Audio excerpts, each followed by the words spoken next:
नमस्कार, दिशाएं प्रोग्राम में आप सभी का बहुत बहुत स्वागत है। दिशाएं में आज हम बात करेंगे करियर इन पुलिस सर्विसेज की। कहते हैं अगर इंसान में साहस का गुण नहीं है तो जीवन में सारे गुण धरे के धरे रह जाते हैं। और जब साहस की बात आती है तो सबसे पहला नाम आता है दिमाग में, वो है पुलिस सर्विसेज। ऐसे साहसी जॉब के साहसी पुरंदर हमारे साथ स्टूडियो में मौजूद हैं। आज हम स्वागत कर रहे हैं श्री नंद किशोर जी, जो कि आईपीएस है 1984 बैच के और वर्तमान में additional director general of police हैं, trainings department, government of Rajasthan. Sir, studio में आपका बहुत बहुत स्वागत है। नंद किशोर जी को पुलिस पदक और राष्ट्रपति पुलिस पदक से नवाजा गया है और साथ में एक अलग संयोग है कि आपने इंजीनियरिंग की पढ़ाई की है इलेक्ट्रॉनिक्स एंड टेलीकम्युनिकेशन में और साथ साथ एमबीए भी किया है ह्यूमन रिसोर्स मैनेजमेंट में। सर, स्वागत है। और हम स्वागत कर रहे हैं डॉक्टर भूपेंद्र सिंह जी का। आप आईपीएस हैं 1985 बैच के और वर्तमान में सरदार पटेल यूनिवर्सिटी, जो कि जोधपुर में स्थित है, उसके वाइस चांसलर हैं। आपने भी राजस्थान में पुलिस सेवाओं द्वारा जन जन की भरपूर सेवा की है। आपको पुलिस मेडल से नवाजा गया है। 32 bore pistol award for outstanding performances in anti corruption bureau in Rajasthan he has been awarded. इसके अलावा स्टेट गवर्नमेंट का खास अवार्ड आपको ट्रेनिंग्स के लिए नवाजा गया। दोनों का बहुत बहुत स्वागत है। सर, सबसे पहली आवश्यकता आती है, हम जानना चाहेंगे नंद किशोर जी से कि पुलिस सर्विसेज का क्या रोल है समाज के लिए। पुलिस सर्विसेज का समाज के लिए बहुत महत्वपूर्ण रोल है। पुलिस का रोल समाज में आंतरिक सुरक्षा को बनाए रखना है और किसी भी देश का आर्थिक विकास आंतरिक सुरक्षा के बगैर नहीं हो सकता है, या जितना होना चाहिए उतना नहीं हो सकता है। तो एक तरह से कहा जाए कि देश के आर्थिक विकास में पुलिस का योगदान है, आंतरिक सुरक्षा बनाए रख करके। आंतरिक सुरक्षा के कई सारे पहलू हैं, जैसे व्यवस्था बनाए रखना, लॉ एंड ऑर्डर सिचुएशन होती है उनको बनाए रखना, इंसर्जेंसी सिचुएशन है वहाँ पे पुलिस का प्राथमिक योगदान है, टेररिज्म की सिचुएशन जहाँ पर होती है, नक्सलाइट सिचुएशंस हैं, वो पुलिस की प्राथमिक जिम्मेदारी वहाँ की पुलिस की होती है। बाकी दूसरी एजेंसीज हैं जो उसमें मदद करने की। बहुत बहुत धन्यवाद नंद किशोर जी। दोस्तों, ये यहाँ समझ लेना बहुत ज़रूरी है। हम अक्सर सिर्फ डेवलपमेंट की बातें करते हैं, विकास की बातें करते हैं। विकास और मेंटेनेंस हैंड इन हैंड जुड़े हुए हैं और वो पूरी मेंटेनेंस की डिवीज़न जो है वो एक बड़ी व्यवस्था है जिसको हम पुलिस व्यवस्था कहते हैं। उसकी बहुत सारी सहयोगी कंपनियां हैं। हम इस पूरे प्रोग्राम के दौरान चर्चा में इसके बारे में जानने का प्रयास करेंगे। मैं सवाल करना चाहूँगा डॉक्टर भूपेंद्र सिंह जी से, किस तरह का व्यक्ति पुलिस सर्विसेज ज्वाइन करे और क्यों करे? ये बड़ा रोचक प्रश्न है, क्योंकि भारत में प्रायः पुलिस ज्वाइन जो करते हैं वो करियर के लिए, क्योंकि रोज़गार नहीं है तो उसके लिए आते हैं। लेकिन एक बड़ी विशिष्ट प्रकार की सेवा है पुलिस, और इसमें साहस के साथ साथ करुणा, सहानुभूति, इनकी भी आवश्यकता होती है। एक एप्टीट्यूड चाहिए होता है, धैर्य भी चाहिए होता है। तो एक बहुत रोचक तुलना की थी किसी एक क्रिमिनोलॉजिस्ट ने पुलिस के साथ कार्य करते करते। उसने कहा कि मुझे पुलिस के कार्य को देख के लगता है जैसे फ्लोरेंस नाइटिंगेल किसी डाकू का पीछा कर रही है। तो आप में उतना साहस, हिम्मत भी चाहिए कि डकैत को गिरफ्तार करने की, पकड़ने की, लेकिन आप में एक फ्लोरेंस नाइटिंगेल की भांति सहानुभूति, दया, करुणा भी चाहिए, मानवीय गुण भी। हाँ, तो इन दोनों का जहाँ सम्मेलन है और उसके साथ मदद करने का जज्बा जहाँ है, वो पुलिस के लिए आवश्यक है। तो पहला मिथ तो हमारा ये यहीं टूटता है कि पुलिस सर्विसेज में ड्राई हार्टेड लोग जाते हैं। सर्वगुण संपन्न लोगों के लिए ये जॉब है, ये बात सामने आ रही है। मैं स्टूडियो में स्वागत कर रहा हूँ, बहुत सारे युवा साथी हमारे साथ मौजूद हैं। आप सभी का बहुत बहुत स्वागत है दिशाएं में। मैं आपसे निवेदन करूंगा अपना नाम और संक्षिप्त में सवाल पूछें। दोनों महानुभाव आपके आमने सामने हैं, मैं आपके बीच से हट रहा हूं। पहला सवाल। गुड आफ्टरनून सर, मेरा नाम अभिनव है और मेरा सवाल भूपेंद्र सर से है। सर, पुलिस सर्विसेज में किस किस प्रकार की जॉब अपॉर्चुनिटीज़ अवेलेबल हैं? पुलिस सर्विसेज में जॉब्स विविध प्रकार की उपलब्ध हैं, जिसमें लेकिन मुख्य तौर पे जो ज़्यादा संख्या पुलिस में है वो फील्ड यानी ऑन द ग्राउंड जो जॉब होती है, जब पुलिस स्टेशन पर काम करना है या लॉ एंड ऑर्डर में स्ट्रीट पर काम करना है या यातायात प्रबंधन है, जहाँ लोगों की, जनता की, पब्लिक की, सिटीजन्स की सहायता जहाँ की जाती है, ज़्यादा संख्या वहाँ पर है। पर इसके अलावा इसकी सपोर्ट सर्विसेज भी बहुत सारी हैं, जिसमें टेक्निकल सर्विस हैं, वायरलेस है, कम्युनिकेशन मेंटेनेंस है, कंप्यूटर्स हैं, आर्म्ड फोर्सेस हैं, या ये कहिए हर राज्य की, केंद्र की अपनी अपनी सशस्त्र पुलिस भी होती है, जिनका मुख्य काम शस्त्र संचालन ही है। इसके अलावा श्वान दल है, इंटेलिजेंस कलेक्शन है, तो बहुत तरह की वैरायटी है पुलिस, विविधता काफ़ी है पुलिस जॉब में। यानी कि ये बात कह सकते हैं, जिस तरह से फ्रंट एंड ऑफिस के जॉब होते हैं या किसी भी फील्ड स्ट्रीम में फ्रंट जॉब होता है और बैक ऑफिस भी होता है, उसी तरह से पुलिस विभाग में भी दोनों विभाग मौजूद है और दोनों मिल करके जब काम करते हैं तब काम आगे सुचारू रूप से होता है। जी, अगला सवाल। Good afternoon sir, my self Sarita. Sir मेरा क्वेश्चन भूपेंद्र जी सर से है कि 12th के बाद में पुलिस सर्विसेज में क्या अपॉर्चुनिटीज़ है, उसमें एज लिमिट और इसकी प्रोसेस क्या है सर?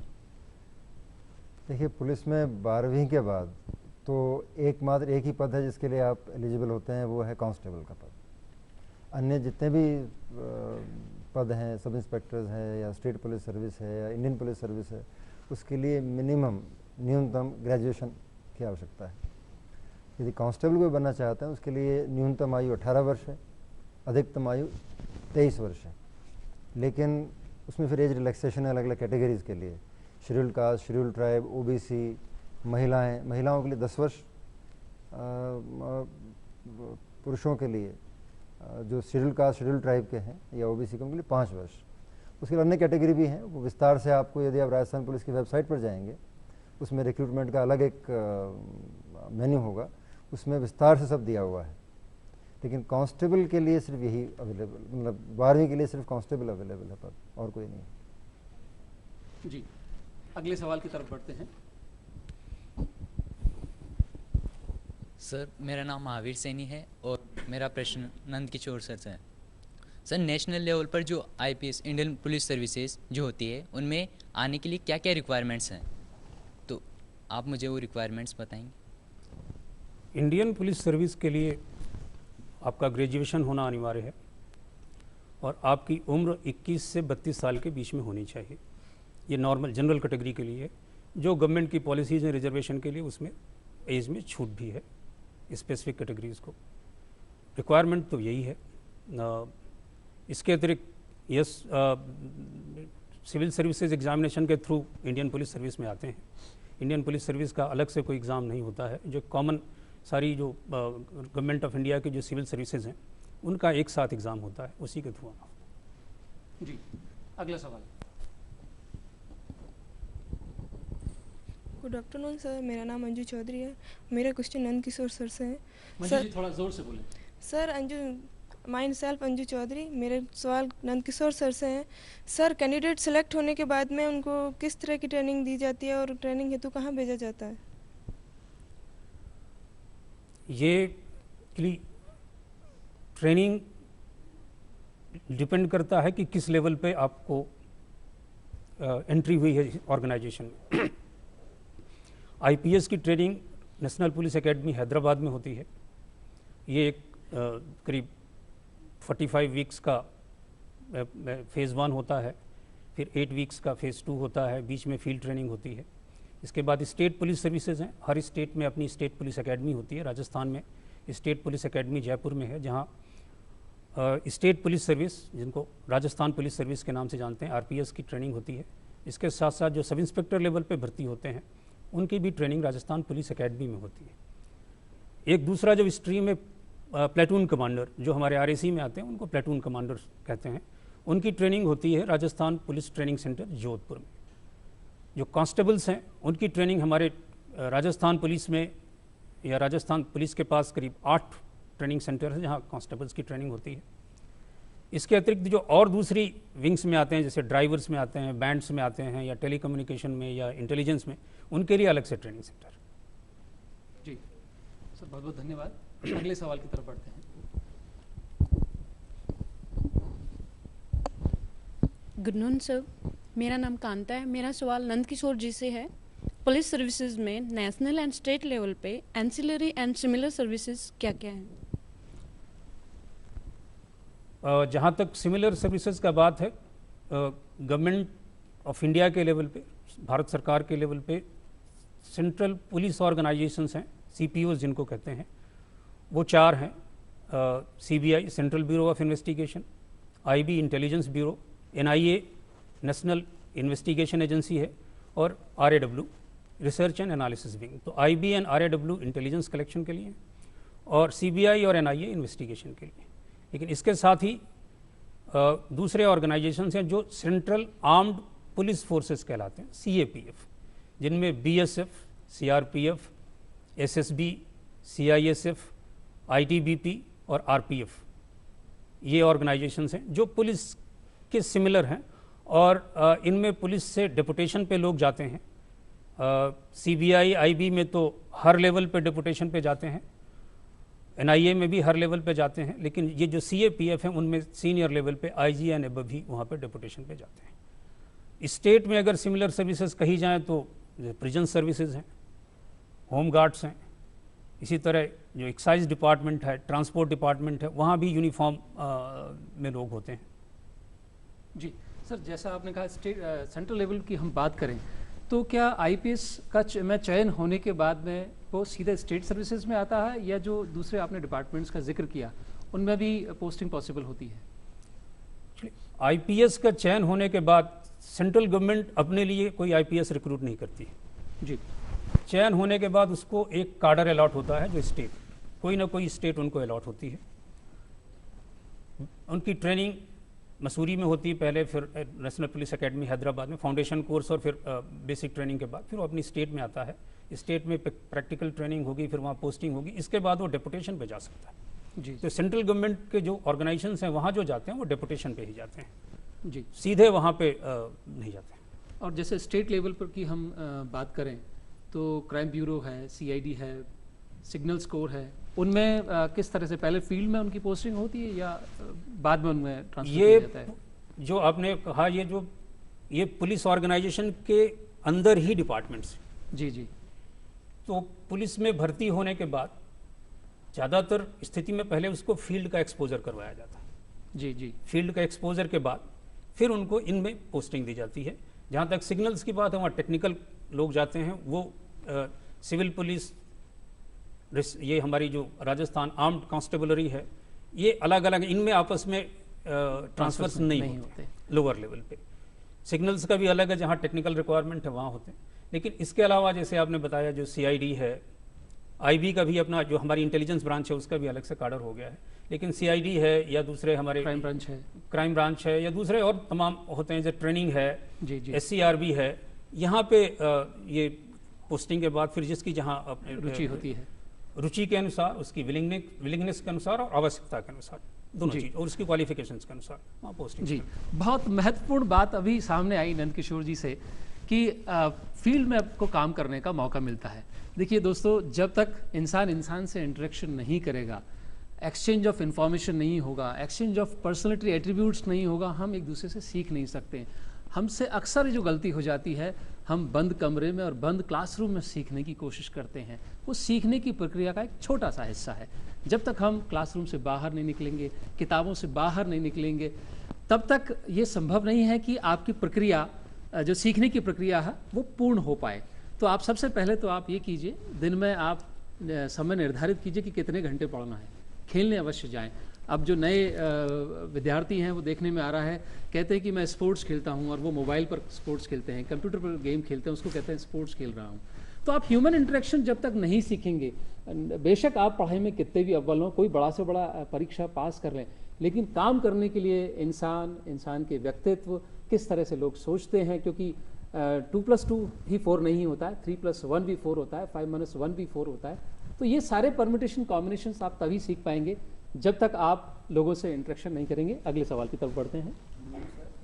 मेरा क्वेश्चन है भूपेंद्र सर से, स्पोर्ट्स पर्सन के लिए सिलेक्शन की प्रोसेस क्या है? जी, भारत में अचानक से अभी लगने लगा है कि स्पोर्ट्स की तरफ रुझान बनने लगा है। ओलंपिक्स में हमने अपनी उपस्थिति दर्ज कराई है, इसको सर विस्तार से बताएं। स्पोर्ट्स से जुड़े हुए लोगों को जॉब्स में आने के लिए एनकरेज करने के लिए, प्रोत्साहन देने के लिए विभिन्न स्तरों पर कुछ पद रिजर्व्ड हैं। सामान्यतः राज्य सरकार में सभी में, जिसमें पुलिस भी शामिल है, 2% पद स्पोर्ट्स पर्सनल के लिए हैं। लेकिन सब इंस्पेक्टर के लेवल पर पुलिस में 10% पद आरक्षित हैं स्पोर्ट्स कोटा के लिए। लेकिन यदि किसी परिस्थिति के कारण वो लोग नहीं मिल पाते हैं पर्याप्त मात्रा में, तो सामान्य फिर लोगों को भर्ती किया जाता है उसमें। लेकिन उसमें सभी स्पोर्ट्स से जुड़े लोग नहीं है। वो आपको सारी विस्तार से सूचना मिलेगी, वेबसाइट पर जाएंगे, उसमें डिटेल दिया हुआ है या विज्ञप्ति जारी हो तो उसमें मिल जाता है। वो जो स्पोर्ट्स पुलिस के काम के लिए रेलेवेंट है या पुलिस की ड्यूटीज़ में रेलेवेंट, उन्हीं को तरजीह दी जाती है पुलिस के उसमें रिजर्वेशन में। तो मैं आपको रिकमेंड करूंगा कि आप पुलिस की वेबसाइट अवश्य देखें, उस पर सारा विस्तार से मिल जाएगा आपको। जी सर, हम अगले सवाल की तरफ बढ़ते हैं। Question is to Bhupendra Singh sir. Sir, women's के लिए क्या करियर अपॉर्चुनिटीज़ हैं पुलिस सर्विसेज में? आजकल महिलाओं के लिए हर जगह बराबर अपॉर्चुनिटीज उपलब्ध हैं। जब कौन सा ऐसा क्षेत्र बचा है जहां महिलाओं के लिए अवसर नहीं है, तो पुलिस भी कोई एक्सेप्शन नहीं है। बल्कि राजस्थान में तो 1999 2000 के आसपास से 30% पद आरक्षित हैं महिलाओं के लिए, सभी रैंक्स में, सभी पदों पर। उनके लिए क्वालिफिकेशन थोड़ा डिफरेंट है, एजुकेशन तो सेम है, लेकिन जो शारीरिक दक्षता है और जो कद वगैरह में उसमें थोड़ा रिलैक्सेशन है, एज की भी छूट दी हुई है।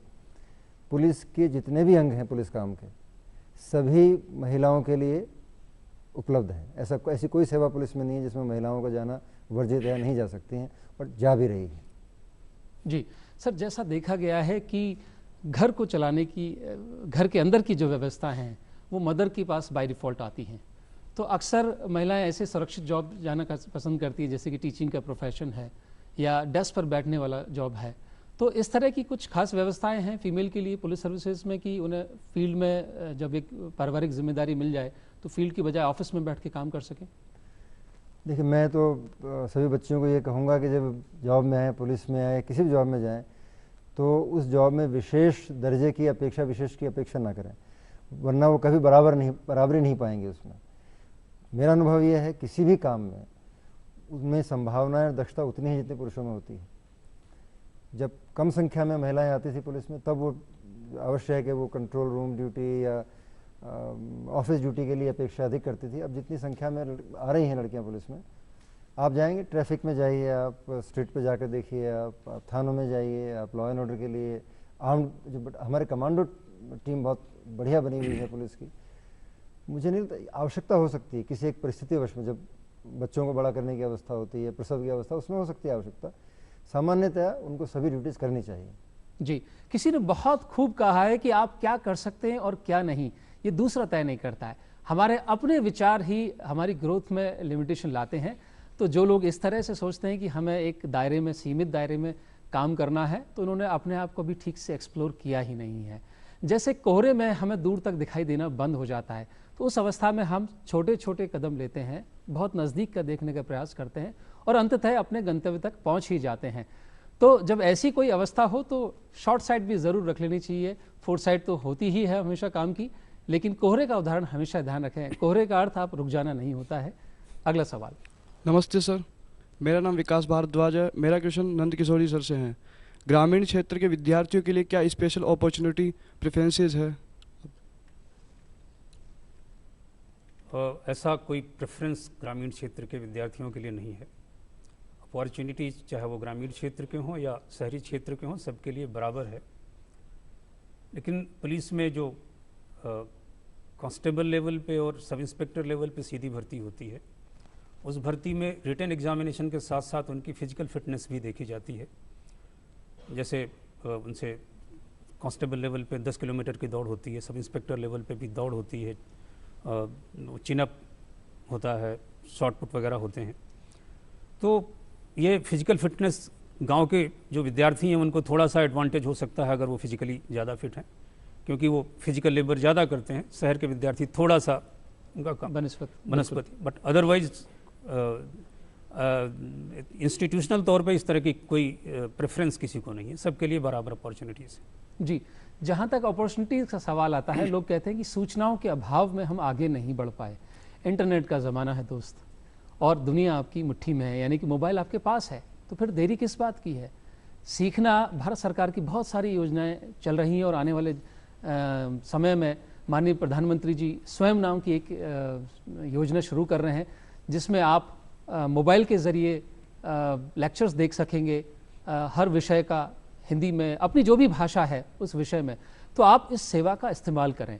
और सूचना के अभाव में जो आप कहते हैं कि मुझे अपॉर्चुनिटीज़ ग्रामीण क्षेत्र में रहने के कारण नहीं मिल पाई, इससे कोई फ़र्क नहीं पड़ता है। आप किस कॉलोनी में रहते हैं, शहर में रहते हैं, गांव में रहते हैं, कोई फ़र्क नहीं पड़ता है। इन्फॉर्मेशन आपके पास है पूरी, ट्रेनिंग आपने अपनी पूरी की है, शिक्षा आपने पूरी ली है, तो आपको आगे बढ़ने से कोई नहीं रोक सकता है।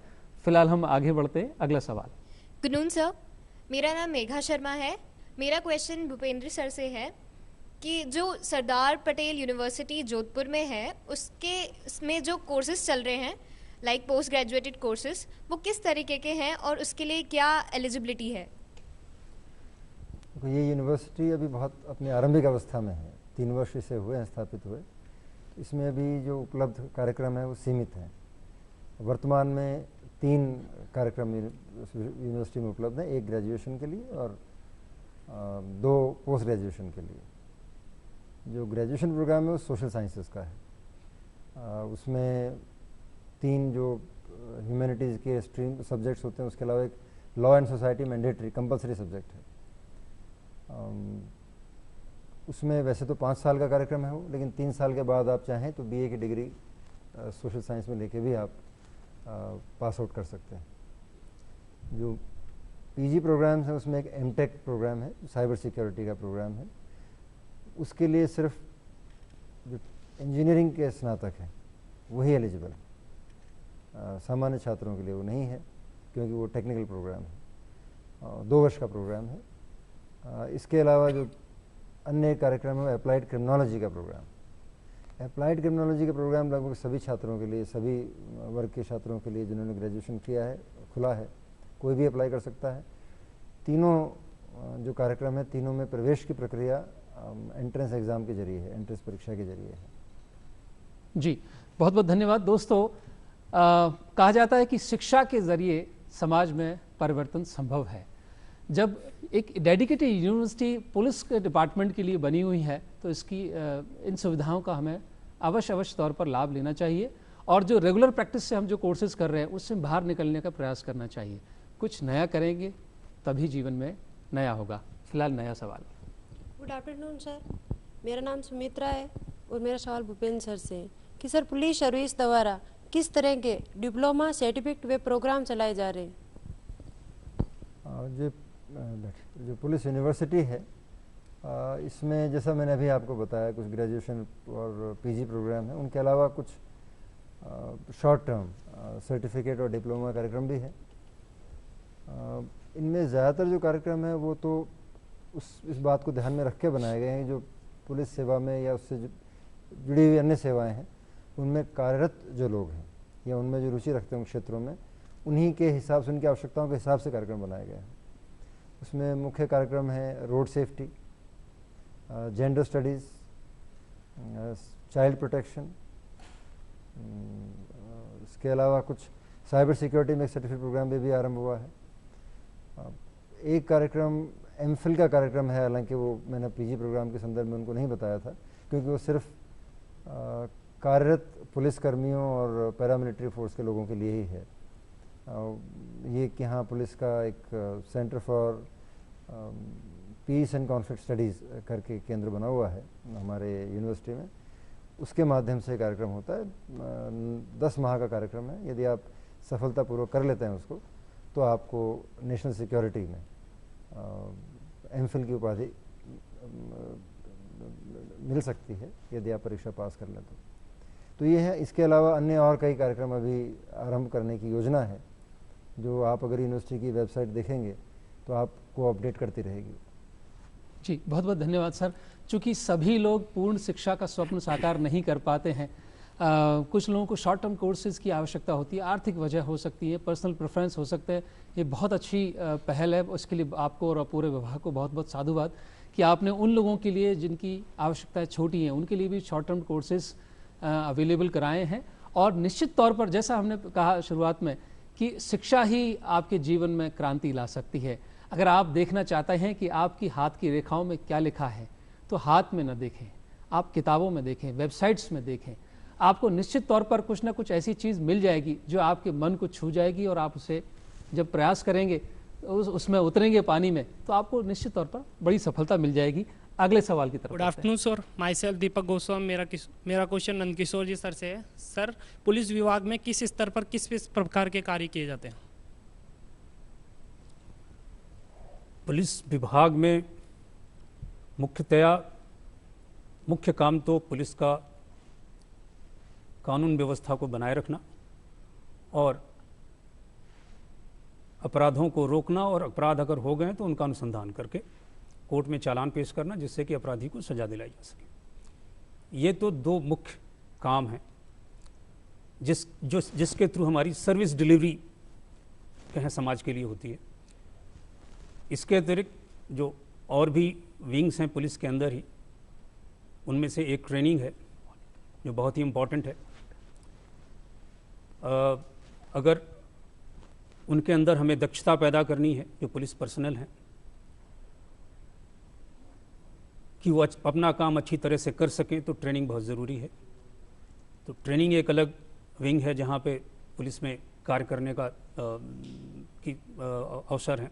जिन लोगों को पढ़ने का पढ़ाने का रुचि है, वो उनके लिए ट्रेनिंग एक अच्छा अवसर प्रदान करती है फील्ड असाइनमेंट के बाद, फील्ड पोस्टिंग के बाद। इसके बाद हमारी क्राइम ब्रांच होती है, जिसको CID कहते हैं। वहाँ भी विशिष्ट केसेस का इन्वेस्टिगेशन किया जाता है, जो फील्ड से ज़्यादा ऐसा माना जाता है कि फील्ड ऑफिसर्स इसके लिए उतना एडिकेट टाइम नहीं दे पाएंगे, तो इसलिए वो केसेस वहाँ किए जाते हैं। या कोई जो पुलिस मुख्यालय स्तर पर या राज्य सरकार के स्तर पर ये माना जा रहा है कि इस केस को CID से इन्वेस्टिगेशन करवाया जाना ठीक रहेगा, उनकी CID ब्रांच से करवाई जाती है इन्वेस्टिगेशन। इसके अलावा हमारे पास एक इंटेलिजेंस ब्रांच होती है। राजस्थान आर्म्ड कांस्टेबलरी है, जिसका रोल होता है कानून व्यवस्था की स्थिति में लोकल पुलिस को मदद करना। इसी तरह हमारे पास एक टेलीकम्युनिकेशन विंग है, टेलीकम्युनिकेशन एंड टेक्निकल विंग, जो सारे राजस्थान पुलिस के लिए संचार माध्यम उपलब्ध कराती है, वायरलेस सर्विसेज, जो टेलीफोन सर्विसेज से बिल्कुल अलग होती हैं। केवल पुलिस अधिकारी उससे जुड़े होते हैं, पुलिस के दूसरे जो अधिकारी हैं, जो सबऑर्डिनेट ऑफिसर्स हैं, वो जुड़े होते हैं। इसी तरह हमारे पास स्टेट क्राइम रिकॉर्ड ब्यूरो है, जहाँ पे एक तरह से राजस्थान पुलिस का उसे IT विंग कहा जाए, जो साइबर क्राइम और दूसरे जो इस तरह की सॉफ्टवेयर्स हैं जो पुलिस के लिए ज़रूरी हैं, उन पे काम करते हैं। तो कई सारी अपॉर्चुनिटीज़ हैं with in police, multifarious and variety of jobs सारे अवेलेबल हैं। और एक तरह से आप ये कहें कि कंप्लीट पर्सनालिटी डेवलपमेंट के लिए अपॉर्चुनिटीज़ पुलिस में उपलब्ध है। एक व्यक्तिगत सवाल नंदकिशोर जी आपसे पूछना चाहूँगा। आपने इंजीनियरिंग की पढ़ाई की इलेक्ट्रॉनिक्स एंड टेलीकम्युनिकेशन में, और उसके बाद मैनेजमेंट की पढ़ाई की MBA किया ह्यूमन रिसोर्स मैनेजमेंट में। आपको, चूँकि आप एक बहुत सारे विद्यार्थियों के रोल मॉडल हैं जो फ़िलहाल इंजीनियरिंग की पढ़ाई कर रहे हैं या MBA की पढ़ाई करने वाले हैं या कर चुके हैं, उन लोगों के लिए कोई मैसेज आप देना चाहें, क्योंकि आपने खुद ने वो पढ़ाई करके पुलिस सर्विसेज में प्रवेश लिया है, तो क्या वो सब पढ़ाई काम आएगी? आपको किस तरह की करियर को चुनना है, ये आपकी खुद की पर्सनैलिटी, एट्रीब्यूट्स और खुद आप किस तरह का काम पसंद करते हैं, खुद की पर्सनल चॉइस बहुत बड़ा रोल प्ले करती है। जी जी, उसके हिसाब से डिसाइड करना चाहिए कि मुझे किस तरह की सर्विस में जाना है। सिर्फ इसलिए कि एक व्यक्ति उसने ये एजुकेशन लेकर के वो इस सर्विस में गया है, मुझे लगता है शायद उचित नहीं होगा। जहाँ तक अपॉर्चुनिटीज़ की बात है, वहाँ आजकल हर क्षेत्र में बहुत ही बेहतर अपॉर्चुनिटीज़ हैं, चाहे वो इंजीनियरिंग के क्षेत्र में हैं, चाहे वो MBA करके लोग बड़ा अच्छा कर रहे हैं, और पुलिस के क्षेत्र में एक पर्सनल चॉइस होती है। जहाँ तक पुलिस की बात है, तो यहाँ आप दोनों चीज़ें अवेलेबल हैं आपके पास। एक तो आपका जिसे कहेंगे इंटेलेक्चुअल फैकल्टीज़ भी इस्तेमाल होती हैं इन्वेस्टिगेशन में, जहाँ आप केसेस को सॉल्व करते हो, या ऑर्गेनाइजेशन के लिए फ्यूचरिस्टिक पॉलिसीज़ बनाते हो, ऑर्गेनाइजेशन आगे कैसे होगा कैसे नहीं होगा। क्योंकि दूसरी तरफ आपका जो मेटल है, वो जो जैसे आपका साहस है, शौर्य है, उसकी भी परीक्षा होती है जब आप law and order situation deal कर रहे होते हैं, आपके सामने एक बहुत बड़ा मॉब खड़ा है, आपके पास लिमिटेड नंबर हैं जो लोग हैं और आपको उनको फेस करना है, उनको पैसिफाई करना, अगर नहीं है तो उनको कंट्रोल करना है, या आप टेररिस्ट सिचुएशन से डील कर रहे हैं, नक्सलाइट सिचुएशन से डील कर रहे हैं, जहां आपको उस तरह की सिचुएशन में आपको अपने शौर्य और पराक्रम को दिखाना है। तो दोनों एस्पेक्ट हैं आपकी पर्सनालिटी के, वो उभर के आते हैं जी। बहुत इसलिए जो पुलिस सर्विसेज हैं, आपको बहुत ये कहा जाए कि ये दोनों पक्षों को आपके उभार के लाती हैं और एक होलिस्टिक डेवलपमेंट होता है आपकी पर्सनैलिटी। जी, बहुत बहुत धन्यवाद सर। पेरेंट्स के लिए मैं यहाँ कहना चाहूँगा और उस सोच के लिए कहना चाहूँगा जो लोग ये समझते हैं कि शिक्षा महज डिग्री हासिल करने का माध्यम है, ऐसा बिल्कुल भी नहीं है। शिक्षा आपके अंदर फैकल्टीज़ डेवलप करती है। इससे कोई फ़र्क नहीं पड़ रहा है कि आपने पढ़ाई बीटेक की लेकिन काम आप बैंकिंग का कर रहे हैं, आपने पढ़ाई बीटेक की एमबीए की और काम आप पुलिस सर्विसेज का कर रहे हैं या दूसरा काम कर रहे हैं। सिर्फ आप ये ना देखें कि आपने ये पढ़ाई की है तो मुझे सिर्फ यही काम करना है, क्योंकि वो एक लिमिटेशन हो जाएगी। क्योंकि बहुत सारे हमारे साथी ये कहते हैं कि हमने यही पढ़ा है तो यही करना है। शिक्षा आपको डेवलप करने का माध्यम है। हमारे सामने रोल मॉडल है। मैं चाहूँगा हमारे दोस्तों से कि एक बार सर की इस सोच के लिए और ये भावना अपने मन करके घर लेकर के जाएं। जोरदार तालियों।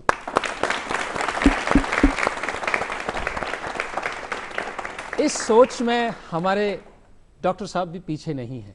पढ़ाई आपने की एमबीबीएस की और फिर आपने सोचा कि मुझे पुलिस सर्विसेज में आना है। सर, उसके बारे में ये आपसे व्यक्तिगत सवाल। ये एक स्तर पे आसान है, दूसरे स्तर बड़ा मुश्किल सवाल है। कई बार लोग पूछते हैं आपने एमबीबीएस की पढ़ाई करके डॉक्टर बनने के बाद आप यहाँ क्यों आ गए। जैसा नंद किशोर जी ने बताया अभी, आप पढ़ना तो एक आरंभ है, पढ़ाई तो सिर्फ एक डिग्री एक आरंभ है। उस समय आपके जहन में बहुत स्पष्ट नहीं होता है कि मुझे आगे मेरे लिए उचित मार्ग क्या है, कहाँ जाना है, मेरा पैशन कहाँ पर है। जब आप काम करना शुरू करते हैं तब आप रियलाइज़ करते हैं कि मेरा एप्टीट्यूड क्या है, मेरा पैशन क्या है, मुझे कहाँ जाना है।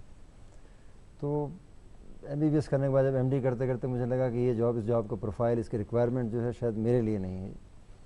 तो मैंने दूसरा मार्ग चुना। तो यहाँ ऑल इंडिया सर्विस एग्ज़ाम जो दे के, सिविल सर्विस परीक्षा दे के आईपीएस में आ गए, यहाँ ज्वाइन किया।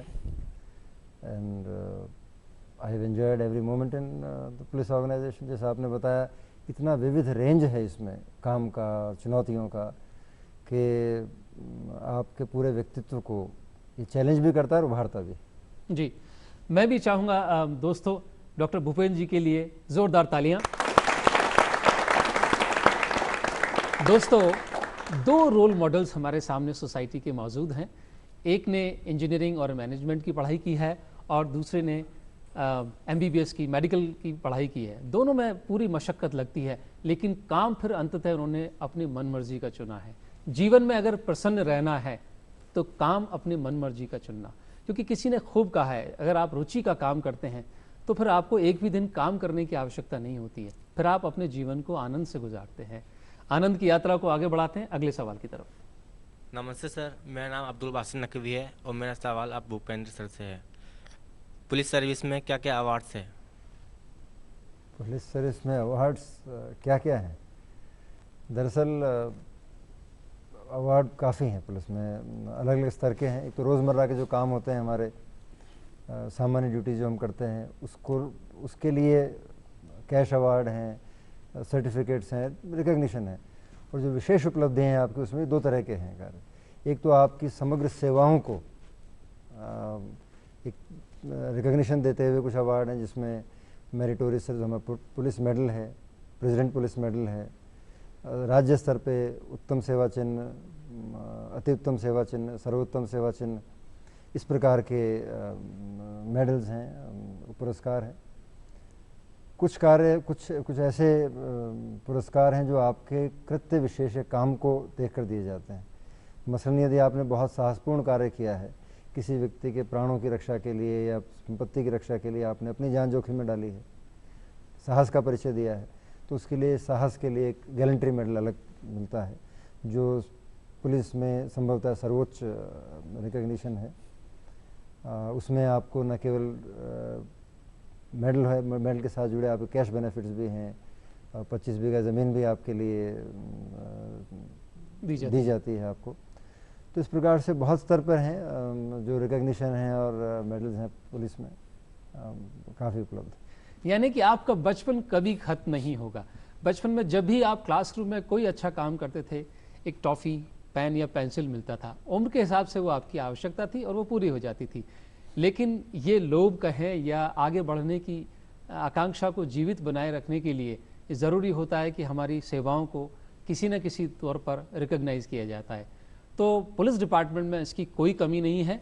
अगर आप अपने इस बचपन को पूरे जीवन जिंदा रखना चाहते हैं तो आइए पुलिस सर्विसेज में। अगला सवाल। Good afternoon sir, my name is Nehul Dhabai. मेरा क्वेश्चन नंद कुमार किशोर सर से है।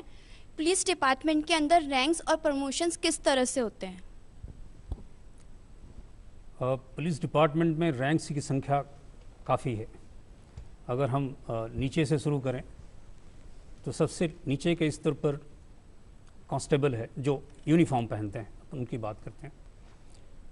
कांस्टेबल है, कांस्टेबल के ऊपर हेड कांस्टेबल, फिर असिस्टेंट सब इंस्पेक्टर, फिर सब इंस्पेक्टर, फिर इंस्पेक्टर। ये सबॉर्डिनेट रैंक्स कहलाती हैं। फिर गेस्टेड ऑफिसर्स की रैंक शुरू होती है, डीवाईएसपी। और जो आईपीएस ऑफिसर्स आते हैं डायरेक्ट एंट्री से, उनको एएसपी कहते हैं, असिस्टेंट सुपरिटेंडेंट ऑफ पुलिस। फिर एडिशनल एसपी, फिर एसपी, फिर डीआईजी, और फिर इंस्पेक्टर जनरल, आईजी, और इसके बाद एडिशनल डायरेक्टर जनरल, एडीजी जिसे कहें, फिर डायरेक्टर जनरल। डायरेक्टर जनरल जो है, he is head of the organisation. ये रैंक्स होती हैं।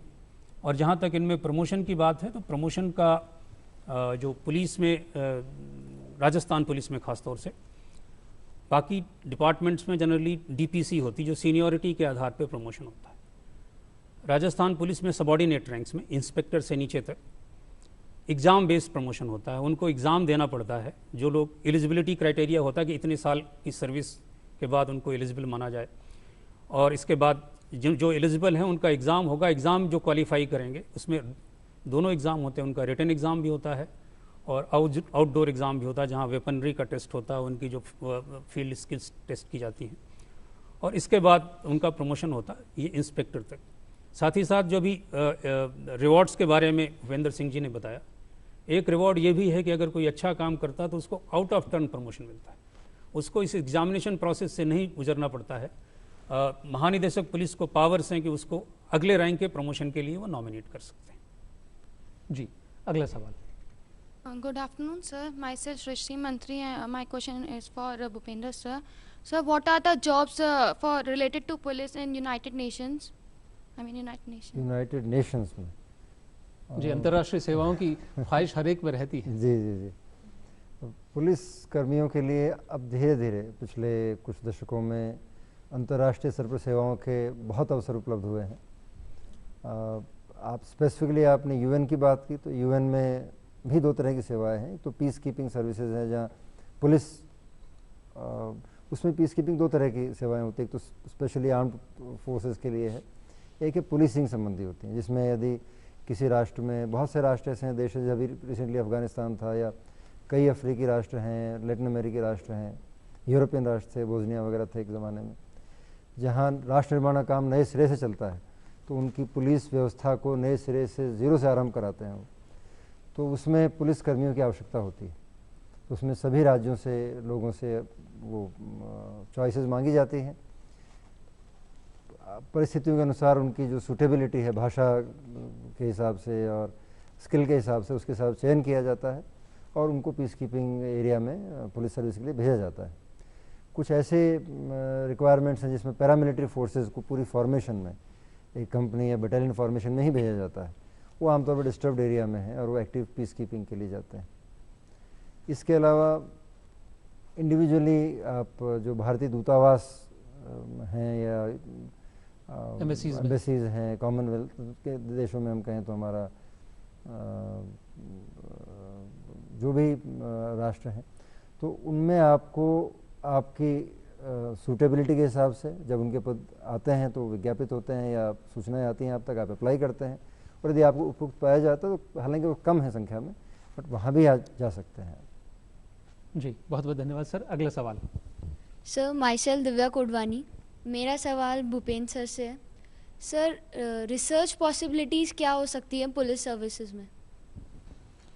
रिसर्च पॉसिबिलिटी, पुलिस एक रिसर्च भारत में कम से कम ये मानिए कि परंपरागत रूप से बहुत ज़्यादा शोध पुलिस में या पुलिस पर नहीं रहा है परंपरागत रूप से, लेकिन पिछले दशक 2 दशक में स्थितियाँ बदली हैं, क्योंकि ये रियलाइजेशन या ये अनुभव सभी लोग कर रहे हैं कि पुलिस सेवाओं को बेहतरी यदि उसमें करनी है, बदलते समय के साथ उसको अपने में सुधार करना है या इम्प्रूवमेंट करना है, तो बिना शोध के संभव नहीं है। तो एकेडमिक एंगेजमेंट पुलिस के साथ रिसेंटली बहुत तेज़ी से बढ़ा है। यूनिवर्सिटीज़ के लोग भी कर रहे हैं, पुलिस के भीतर भी लोग कर रहे हैं, शोध कर रहे हैं, और तरह तरह की चीज़ों पर। एक तो पुलिस की अंदरूनी कार्यप्रणाली, एफिशिएंसी, मैनेजमेंट संबंधी शोध हो रही हैं। इसके अलावा पुलिस कर्मियों के बारे में, उनके आचरण, उनके व्यवहार, उनके तनाव प्रबंधन, उसके बारे में शोध होती है। पुलिस का जो कार्य है, जैसे जनता पर या पब्लिक पर, सिटीजन्स के लिए उनका जो रोल है, क्या वो संतोषपूर्ण ढंग से निभा पाते हैं, क्या सिटीजन सेटिस्फाइड हैं, उस तरह के शोध कार्य भी होते हैं। ट्रैफिक मैनेजमेंट है, या मान लीजिए आप ऐसी जो स्पेसिफिक ड्यूटीज़ हैं, उनकी रिक्वायरमेंट, टेक्निकल रिक्वायरमेंट्स क्या हैं, क्या कुछ नई तकनीकें, नई टेक्नोलॉजी, नए तरीके ऐसे आए हैं जिनके माध्यम से पुलिसिंग को बेहतर किया जा सकता है, तो उन तकनीकों पर भी शोध हो रही है। रिसेंटली आपने भी पढ़ा होगा अखबारों में या सुना होगा टीवी पर, जम्मू एंड कश्मीर में सब एक बात चली थी कि पुलिस को गोली नहीं चलानी चाहिए लॉ एंड ऑर्डर के लिए, तो ये कुछ ने शोध करके कहा साहब गोली की बजाय पैलेट गन बेहतर है, किंतु अब पाया गया कि पैलेट गन के भी अपने रिस्क हैं, खतरे हैं, तो अब वो किसी और तकनीक की तलाश में है। ये भी एक शोध का विषय है। तो शोध में बहुत विविधता। अब रिसेंटली साइबर सिक्योरिटी से मैंने बताया कि प्रोग्राम है, तो cyber security and cyber crime, ये बहुत बड़ा क्षेत्र उभर रहा है रिसर्च के लिए, तो बहुत संभावनाएं शोध की है। जी, चूँकि समय की कुछ कमी हो चली है, बातें इतनी रुचिकर रही है, चलने से पहले दोनों से एक एक मिनट में जानना चाहेंगे, पुलिस सर्विसेज से में आने के लिए युवाओं के लिए क्या संदेश देना चाहेंगे? सर, आप सबसे पहले।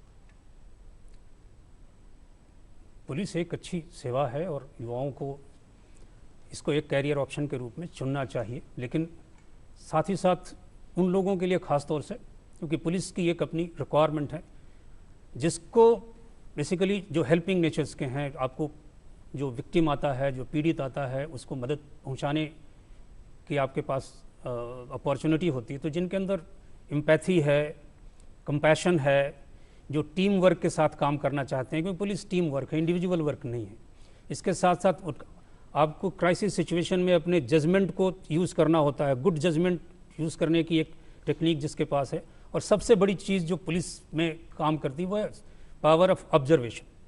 सो ऑब्जर्वेशन, ये शार्प ऑब्जर्वेशन, ये सारी जिनके पास एप्टीट्यूड्स हैं, एप्टीट्यूड हैं, उनको पुलिस निश्चित रूप से ज्वाइन करनी चाहिए। पुलिस में आपको समाज की सेवा की जितनी अपॉर्चुनिटीज़ हैं, शायद दूसरी जगह उतनी अपॉर्चुनिटीज़ उपलब्ध नहीं हो। और साथ ही साथ, जैसा कि अभी डिस्कशन में आया है, एक बैलेंस पर्सनालिटी को डेवलप करने की एक अच्छे अवसर हैं यहाँ पे। जी सर, जो नंद किशोर जी ने बताया उसमें मैं कुछ उससे आगे अगर बात ले जाऊँ, तो पुलिस के कार्य में ख़ास तौर पर जो ज्वाइन करना चाहते हैं, ध्यान रखने की बात है, काम करने का यहाँ लंबे समय तक काम करना होता है, तनाव के क्षेत्र में भी, दौर में भी काम करना होता है। कभी आपके सोने का समय निश्चित नहीं है, खाने का समय निश्चित नहीं है, तो आपको लंबे समय तक कार्य करने की आपकी क्षमता होनी चाहिए, उसके लिए तैयार होना चाहिए आपको। तनाव की घड़ी में क्रिटिकल जजमेंट लेने होते हैं, आलोचना बहुत होती है, आपको जैसा सर्वविदित है, तो आलोचना सहते हुए भी मुस्कुराते हुए कार्य करने की क्षमता होनी चाहिए। थोड़ा धैर्य चाहिए कि आलोचना तो होगी, हमारी गालियाँ भी सुननी होती हैं कई बार उत्तेजित लोगों से, उसकी भी आवश्यकता है। और लास्ट में जो सबसे महत्वपूर्ण बात है, आपने कहा कि एक भावना, एक जज्बा है जो एक पुलिसकर्मी को विशिष्ट बनाता है, वो है कि मदद के संकट की घड़ी में मदद की जिसको आवश्यकता है, जो पीड़ित है उसकी मदद को हर कीमत पर मैं तैयार हूँ। जी, ये जज्बा यदि आप में है तो आप अच्छे पुलिसकर्मी हैं, आपको तैयार हैं। जी, उम्मीद करते हैं आपको आज की चर्चा बेहद पसंद आई होगी। अगर आप में साहस है, आप सर्वगुण संपन्न हैं या होना चाहते हैं, तो पुलिस सर्विसेज आपके लिए हैं। दोनों महानुभाव आप स्टूडियो में आए, आपका बहुत बहुत धन्यवाद। हमारे तमाम साथियों का बहुत बहुत धन्यवाद चूंकि समय की कुछ कमी है, कुछ लोगों के सवाल शायद रह गए होंगे, उसके लिए हम माफ़ी चाहते हैं। आज के लिए बस इतना ही, अगले हफ्ते फिर मिलेंगे, तब तक के लिए नमस्कार। धन्यवाद।